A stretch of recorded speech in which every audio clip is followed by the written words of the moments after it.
नमस्कार दोस्तों, burning tips में आपका स्वागत है। जितने भी स्टूडेंट इस वीडियो को देख रहे हो, जो भी देखते हो इस वीडियो को, तुम्हें एक चीज़ हमेशा याद रखना कि मैं जो अभी एक बुक के बारे में तुम्हें बता रहा हूँ, प्लीज़ उस बुक को पढ़ना ज़रूर। अगर तुम्हारी उम्र 20 से 30 के बीच में है ना, 20 to 30 के मिडिल में है ना, तो तुम्हें ये बुक पढ़ना चाहिए। You must read this book. ये बुक लाइफ्स अमेजिंग सीक्रेट, ठीक ना। इनको पहचानते हो, हर कोई पहचानते हैं, इनका वीडियो बहुत देखे होंगे, बट इनका बुक पढ़ो। वीडियो तो अच्छी बात है, हम देखते हैं, बट बुक पढ़ो। पहला चीज़ समझना, बुक पढ़ने से जो प्रॉफिट होता है उसको समझो। पहला प्रॉफिट जो होता है वो तुम्हारा मेंटल स्ट्रांगनेस बढ़ता है। तुम्हें ना दुख तकलीफ प्रॉब्लम्स ये सब ज़्यादा अफेक्ट नहीं करता है। अगर तुम्हारा माइंड बहुत ही स्ट्रांग हो जाएगा ना, तो तुम्हें किसी भी चीज़ से प्रॉब्लम नहीं होगी। सक्सेस अनसक्सेस, किसी ने कुछ कह दिया, किसी ने कुछ कह दिया, इस सब से तुम ऊपर उठ जाओगे। तो you must read this book. और मैं इस वीडियो में इस बुक का रिव्यू करने वाला हूँ, क्योंकि मुझे ये बुक इतना अच्छा लगा है कि मुझे बता नहीं सकता इस बुक के बारे में तुम्हें। तो पहले बिना किसी फालतू की बातों को इस बुक को रिव्यू करते हैं। ओके, तो देखो, इसके पीछे एक कहानी भी मैं बता रहा हूँ कि मैं जब बुक खरीदने के लिए गया था ना, या मैं अपने बारे में बता रहा हूँ, टोटली अपने बारे में बता रहा हूँ, ये मेरा पर्सनल व्यू है। बहुत पहले की बात कर रहा हूँ, आज से लगभग 6 से 7 साल पहले की बात कर रहा हूँ, 2013 की बात कर रहा हूँ। उस समय मैं पटना के गांधी मैदान के बाहर से जब गुजरता था, तो जब गांधी मैदान के बाहर से गुजरता था तो मैंने बुक देखता था। और बुक देखता था तो बहुत लोगों को देखता था वो बुक खरीदते हुए। तो मुझे लगता था कि मुझे भी ये बुक खरीदना चाहिए, मुझे बुक खरीदने में मज़ा आता था। बट इवन कि मुझे किसी बुक का नाम नहीं पता था। मुझे किसी बुक का नाम नहीं पता था, दुकानदार को क्या बोलूँगा, कौन सा बुक खरीदना है और क्या है उसमें, ये मुझे नहीं पता है। फिर धीरे धीरे धीरे मुझे लगता था यार मैं भी कब खरीदूंगा बुक, बहुत सारा बुक खरीदना है, पढ़ना है। बट धीरे धीरे ये चीज़ दिमाग में वहाँ पे स्ट्राइक किया। उसके बाद आगे बढ़ते गए, फिर बाहर आए, बाहर आके देखे, बुक पढ़ना स्टार्ट किए, बहुत कुछ पढ़े बुक में और बहुत कुछ सीखे। और अभी भी जब किसी भी स्ट्रीट के पास जाता हूँ ना, तो बुक मिलता है ना, तो मैं बुक ले लेता हूँ। पढ़ूँ या ना पढ़ूँ, that's not not matter, book ले लो। पढ़ेंगे, रखा रहेगा, पर जब मौका मिलेगा तब पढ़ेंगे। तो मैं इस बुक का रिव्यू कर रहा हूँ, तुम्हें बहुत बिल्कुल पढ़ना चाहिए बुक। इस बुक में जो बताया गया है, गौर गोपाल दास जो बताए हैं कि ज़िंदगी में ना 4 चीज़ों पे सबसे इंपॉर्टेंट 4 पिलर होता है। किसी भी गाड़ी का जो 4 चक्का होता है, वो गाड़ी में एक भी चक्का टूट जाए तो गाड़ी नहीं चल सकती है। सेम केस में ज़िंदगी का भी 4 पहलू है, इस 4 पहलू को समझना। उन्होंने पहला किस किस पहलू की बात की है, उन्होंने पहला पहलू किया है पर्सनल लाइफ। ओके, हमारी एक पर्सनल लाइफ है, जैसे मेरी अपनी एक पर्सनल लाइफ है, तुम्हारी अपनी एक पर्सनल, हम सबकी एक पर्सनल लाइफ है। इस पर्सनल लाइफ को कैसे बैलेंस करते हैं, पहली बात है पर्सनल लाइफ। दूसरा जो व्हील है वो रिलेशनशिप है। रिलेशनशिप का मतलब कभी मत समझना गर्लफ्रेंड बॉयफ्रेंड, पति पत्नी, that is not a relationship. Relationship का मतलब होता है कोई भी एक इंसान किसी अदर के साथ, ह्यूमन बींग्स के साथ, आइदर ह्यूमन के साथ, आइदर नॉन लिविंग थिंग्स के साथ जब इंटरेक्ट करता है तो उसके बीच में एक बॉन्डिंग बनता है। That bonding is known as relationship. मैं तुमसे बात कर रहा हूँ तो मेरा एक तुम्हारे साथ एक रिलेशनशिप है, हम सबों का एक आपस में रिलेशनशिप है, मेरे दोस्त हैं, मेरे घर वाले हैं, ये सारा रिलेशनशिप कहलाता है। ओके, पहला व्हील जो होता है वो होता है पर्सनल लाइफ, जो कि मेरी खुद की लाइफ है, that is my personal life. Okay, दूसरा व्हील होता है रिलेशनशिप, जो कि मेरी आसपास की लाइफ है, जिसमें मैं जुड़ा हुआ हूँ। हो सकता है वो तुम्हारी पत्नी हो, गर्लफ्रेंड हो, भाई हो, बहन हो, दोस्त हो, कोई भी हो सकता है। तो उस पर्सनल रिलेशनशिप को कैसे मेंटेन करना है, second thing. Third thing, work life. अब इसके बाद तुम्हारी एक अपनी वर्क लाइफ होगी, जैसे तुम आगे बढ़ोगे, अभी तुम्हारी वर्क लाइफ नहीं है, लेकिन जब तुम आगे बढ़ोगे तो तुम्हारी एक वर्क लाइफ होगी। लेकिन अभी एज अ स्टूडेंट हमारी वर्क लाइफ होती है, हमारा पढ़ाई, हमारी पढ़ाई हमारी वर्क लाइफ है। ओके, तो इस वर्क लाइफ को कैसे मेंटेन करना है। और उसके बाद जो सबसे एंड पॉइंट होता है वो होता है सोशल कॉन्ट्रीब्यूशन। मतलब कि तुम जब इस सोसाइटी में आए हो, सोसाइटी ने तुम्हें जो दिया, तुम्हें एक टाइम के बाद सोसाइटी को कंट्रीब्यूट करना है। जैसे सोशल कंट्रीब्यूशन का मतलब होता है कि तुम जहाँ पे रह रहे हो, तुम्हारे से किसी और को कोई प्रॉफिट हो रहा है, सोशली तुम कुछ काम कर रहे हो। जैसे हमारा ये, मैंने तुमसे बात कर रहा हूँ तो मैं सोशली एक कंट्रीब्यूशन कर रहा हूँ तुम्हारे साथ। तो इन चारों को आपस में कंबाइन करके एक हॉलिस्टिक अप्रोच में हमें पढ़ना पड़ेगा लाइफ के लिए, जो कि एक मुश्किल काम है, लेकिन हाँ, खुश रह के करना चाहिए। हम बात करते हैं, इनका पहला जो पॉइंट है वो पर्सनल लाइफ। इन्होंने पर्सनल लाइफ में किस चीज़ पे फोकस किया, इन्होंने फोकस किया सबसे इंपॉर्टेंट चीज़, जानो कि खुशी कहाँ है, कहाँ है हैप्पीनेस। तो हैप्पीनेस जो है विद इन योर सेल्फ है। हम हैप्पीनेस को ढूंढते हैं पूरी दुनिया में, लेकिन पता है हैप्पीनेस हमारे अंदर ही है। तो हमें उस हैप्पीनेस के रूट तक पहुंचना पड़ेगा। ओके, उस रूट तक पहुंचने के लिए हमें क्या करना पड़ेगा, अपने आप को इंट्रोस्पेक्ट करना पड़ेगा, हमारे लाइफ में क्या चल रहा है उसको इंट्रोस्पेक्ट करना पड़ेगा। जैसे इन्होंने कहा है कि इसमें मैंने एक अपना पॉइंट जोड़ता हूँ कि जब तुम किसी लाइफ में चल रहे हो ना, तुम्हारा एक गाड़ी है, तो उस गाड़ी के जो हैंडल होता है उस हैंडल पे तुम बैठो, तुम्हारी लाइफ है, तुम अब उस हैंडल पे बैठो और उसको तुम ड्राइव करो। जैसे इन्होंने ये कहा है कि इस पर्सनल लाइफ में इन्होंने एक कार का एग्जाम्पल देके कहा है कि हाँ इसको कैसे किया जाता है। और जब भी बुक खरीदो ना उसमें लिखो, अपना मन में तुम्हें जो भी थॉट आते हैं ना उसको लिखो। इस पूरे चैप्टर को पढ़ने से तुम्हें क्या सीखने को मिला उसको लिख लो। ओके, तो अब क्या है, पर्सनल लाइफ में तुम्हें क्या करना है, ग्रैटिट्यूड बहुत इंपॉर्टेंट है। पहला चीज ग्रैटिट्यूड। ग्रैटिट्यूड का मतलब ही हम ऐसे आसान शब्दों में कह रहा हूं कि तुम्हें जो भी कुछ मिला है इस दुनिया से, तुम्हें किसी ने कुछ भी किया, तुम्हें खुशी मिली, दुख मिला, सबके लिए तुम ग्रैटिट्यूड रहो। अब मैं हमेशा कहता हूं कि ग्रैटिट्यूड अगर होना है तो भगवान का हो। हमेशा भगवान को याद करो और उन्हें थैंक यू बोलो कि आपने जो भी दिया मैं एक्सेप्ट करता हूँ, थैंक यू इन सब चीज़ के लिए। तो ये ग्रैटिट्यूड होता है, ठीक ना। तो ग्रैटिट्यूड से क्या होता है ना, एक पॉजिटिविटी आती है तुम्हारे अंदर, एक बहुत बड़ी पॉजिटिविटी आएगी, तुम्हें लगेगा कि तुम भी एग्जिस्ट करते हो। पहला चीज़, तुम्हें ग्रैटिट्यूड डेवलप करना चाहिए खुद में, ठीक ना। अपने माइंड को वो करो, क्या कहते हैं, ट्रेन करो ग्रैटिट्यूड के लिए।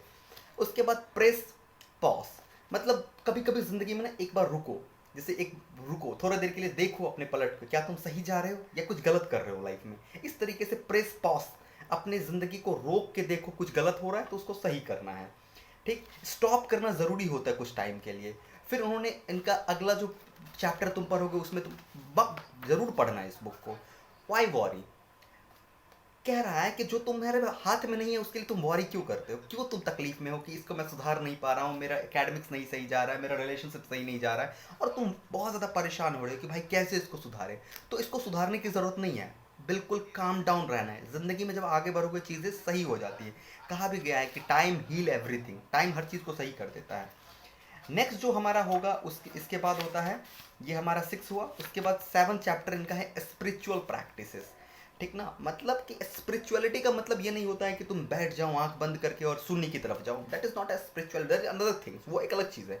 सिंपल स्पिरिचुअलिटी का मतलब होता है कि ये जो ब्रेन काम कर रहा है इसको हमें समझना है कि ब्रेन कैसे काम करता है, हमें खुद को कैसे डेवलप करना है, हमें यहाँ से कैसे बाहर ना जाना है। ये सारा तुम अपने आप के अंदर इंट्रोस्पेक्शन कर रहे हो, मैं इसको स्पिरिचुअलिटी कहलाता हूँ। ओके, मेडिटेशन इंपॉर्टेंट होता है इसके लिए, मेडिटेशन करना बहुत ज़रूरी है। तो बी अगर मैं तुम्हारा सीनियर हूँ तो तुम्हें पक्का सजेस्ट करूंगा कि प्लीज़ मेडिटेशन करो लाइफ में। Okay, spiritual practice.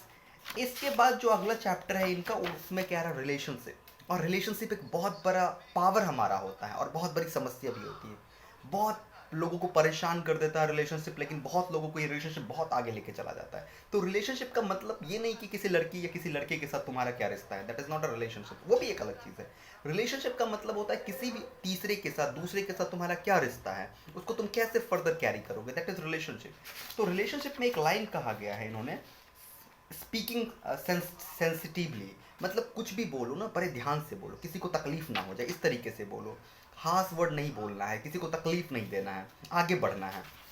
बहुत अच्छे से इन्होंने कहा, इस बुक में बताया गया। इस्कॉन के बारे में इन्होंने कहा, अगर इस्कॉन के बारे में तुम्हें सुने हो तो अच्छी बात है, नहीं तो तुम पढ़ लेना। अपना एटीट्यूड डेवलप करो।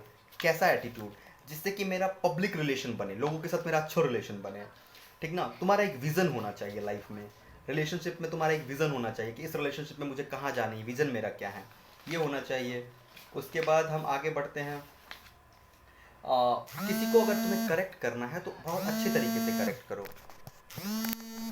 किसी को अगर करेक्ट करना है तो बहुत ही अच्छे तरीके से करेक्ट करो, एक पॉजिटिव फीडबैक के साथ करेक्ट करो, ठीक ना। ऐसे नहीं कि अरे तुम गलत कर रहे हो, गलत किसी को नहीं कह देना, पॉजिटिव फीडबैक के साथ उसको करेक्ट करो, ठीक। ये एक आर्ट होता है कि कैसे पॉजिटिव फीडबैक के साथ किसी को करेक्ट करना है। उसके बाद जो चैप्टर है वो one of the best chapter है, और मैं इस चैप्टर को सबसे बेस्ट मानता हूँ, फॉरगिवनेस। लोगों को माफ़ करना सीखो। लाख बुरा तुम्हारे साथ लोगों ने किया है ना, माफ़ कर दो, हर इंसान को माफ़ करो, क्योंकि जिस दिन तुम माफ़ करना सीख जाओगे ना, सच कह रहा हूँ कसम से, यहाँ पे जो सुकून मिलेगा ना तुम सोच भी नहीं सकते हो। किसी ने तुम्हारे साथ कितना भी गलत किया, कितना भी गलत किया तुम्हारे साथ, तुम्हें बिट्रेट किया, कुछ भी किया, माफ़ कर दो। क्योंकि जिस दिन माफ़ करोगे ना उस दिन ग्रो करना स्टार्ट करोगे। और मेरा ये पर्सनल एक्सपीरियंस है कि माफ़ जिस दिन करना सीख जाओगे ना, लाइफ में ना ग्रो करना स्टार्ट कर दोगे। तुम्हारे साथ बहुत बुरा हुआ, तुम्हारे रिलेशनशिप में, तुम्हारे फ्रेंड सर्कल में, तुम्हारे फैमिली में, तुम्हारे रिलेटिव्स ने तुम्हारे साथ बहुत बुरा किया, कोई बात नहीं, सबको माफ़ कर दो। माफ़ करोगे तो आगे बढ़ोगे। ओके, उसके बाद कहा गया, सिंपली इसमें कहा गया, darkness can not drive out darkness. अंधेरे से अंधेरा को दूर नहीं किया जा सकता है। अगर अंधेरे को दूर करना है तो रोशनी तुम्हें लानी पड़ेगी। उसी तरीके से हेट को हेट से दूर नहीं कर सकते हैं, हेट को दूर करना है तो लव से दूर करेंगे। तो इसलिए कहा कि okay that's very good. Forgiveness बहुत इंपॉर्टेंट है, ठीक। किसी को जज नहीं करना है, किसी को भी जज नहीं करना है, विजडम करना है, सोशल जस्टिस पाने के लिए बहुत सारी बातें कही है कि तुम्हें मस्ट इसको रीड करना है। ओके, उसके बाद वर्क लाइफ में जब आते हैं, उन्होंने कहा है कि कंपटीशन, खुद से कंपटीशन करो। क्योंकि और इसमें एक क्वेश्चन भी छुपा हुआ है कि जब तुम खुद से कंपटीशन करना स्टार्ट करोगे ना, तो तुम्हें लगेगा कि नहीं अब मैं सही कर रहा हूँ लाइफ में, किसी और के साथ कंपटीशन नहीं करूँ। जैसे बहुत बच्चे इन्फीरियरिटी कॉन्सेप्ट, वो कॉम्प्लेक्सिटी होता है जिसमें क्या होता है, कोई आगे गया, कोई आईआईटीज़ में है, कोई आईआईएम में है, तुम टीयर 3 कॉलेज में हो, तुम्हें लगता है उसके साथ तुम वो कर रहे हो, कंपटीशन कर रहे हो, यार मैं तो नीचे हूँ वो ऊपर है, उसको अमेजोन में हो गया, उसको फ्लिपकार्ट में चला जाएगा, हम क्या कर पाएंगे। नहीं, ये नहीं करना है। हम बेस्ट करेंगे अपना, हम बेस्ट देंगे अपना, भगवान पे छोड़ देंगे। तो किसी और के साथ कोई कंपटीशन नहीं, कंपटीशन करना है खुद से करो। स्टीव जॉब्स ने भी कहा कि अगर आप किसी और के साथ कंपटीशन करते हो तो एक इंसान को आप मार देते हो, जो सबसे इंपॉर्टेंट पर्सन आपके अंदर है। तो कंपटीशन खुद से करना है। तो you must read this book, self discovery, कैसे खुद को खोजा जाए। कहा गया है, खुद की खोज में निकल तो किस लिए हताश है, तो चल तेरे वजूद को समय की भी तलाश है। खुद की खुद डिस्कवरी करो। नेक्स्ट बात कर रहा है डिकोडिंग स्पिरिचुअलिटी एट वर्क। जो भी काम करो, पढ़ाई कर रहे हो, उसमें भी तुम्हारा स्पिरिचुअलिटी आना चाहिए। पढ़ाई में जितना स्पिरिचुअल होगे ना, उतना तुम्हारा एकेडमिक्स तुम्हारा स्ट्रांग होगा, तुम्हें चीज़ों की समझ आएगी, ऊपर से नहीं। अगर नदी के अंदर तैरना सीख जाओगे ना, तो one of the best emotion है नदी के अंदर तैरना। किसी भी इमोशन में डूब जाओ, क्या होगा, मर जाओगे, मरोगे नहीं, कुछ सीख के ही बाहर निकलोगे। तो मुझे इस बुक को रिव्यू करने में इतना मज़ा आ रहा है कि मैं समझ नहीं सकता। मैं अगर चाहूँ तो इसको आधा घंटा और बना सकता हूँ वीडियो, लेकिन मैं वीडियो लंबा नहीं बनाऊंगा। सेक्रीफाइस करना सीखो, क्योंकि लाइफ में सेक्रीफाइस बहुत इंपॉर्टेंट ज़रूरी है। किसी चीज़ को पाने के लिए तुम्हें सेक्रीफाइस करना पड़ेगा। किसी भी बड़े इमोशन को पाने के लिए एक छोटे इमोशन को सेक्रीफाइस करना पड़ेगा। बड़ी मछली को खाना है तो छोटी मछली छोड़ना पड़ेगा दोस्त। कहा गया ये लाइन, इस फिगर को देखो, यहाँ पे इन्होंने समझाया था, मैंने इनको अपने नोट डाउन किया था। कहा है कि जो सेक्रीफाइस का एक पर्पस होता है, कहा है इन्होंने कि जो वो होता है, मोमबत्ती होता है वो भी पिघलता है, और जो आइसक्रीम होता है वो भी दोनों पिघलता है। मोमबत्ती भी पिघलती है और आइसक्रीम भी पिघलती है, लेकिन दोनों का पर्पस अलग अलग होता है। कोई जलने के लिए, कोई रोशनी देने के लिए पिघलता है, सेक्रीफाइस करता है, कोई बस यूं ही सेक्रीफाइस हो जाते हैं। तो सेक्रीफाइस का पर्पस, ओके। और this this chapter, family first, your family is very important for you. अपने फैमिली को सबसे प्रायोरिटी में रखना, क्योंकि वो तुम्हारा साथ नहीं छोड़ेंगे। ओके, उसको उसके अंदर कोई ये मत करना कि फैमिली ने मेरे लिए क्या किया, हम क्या करेंगे, बस कुछ नहीं, उन्होंने तुम्हें इस धरती पे लाया, काफ़ी है। ओके, मतलब बहुत अच्छी बुक है। नेशन नैरेटिव्स, लास्ट में हमारा कहा गया है कि नेशन को भी तुम्हें इंपॉर्टेंट रखना पड़ेगा, क्योंकि नेशन में तुम हो। और उसके बाद सर्विस ब्रिंग जॉय, लास्ट है सर्विस ब्रिंग जॉय। मेहनत करोगे और लोगों को कुछ ना कुछ सर्विस दोगे,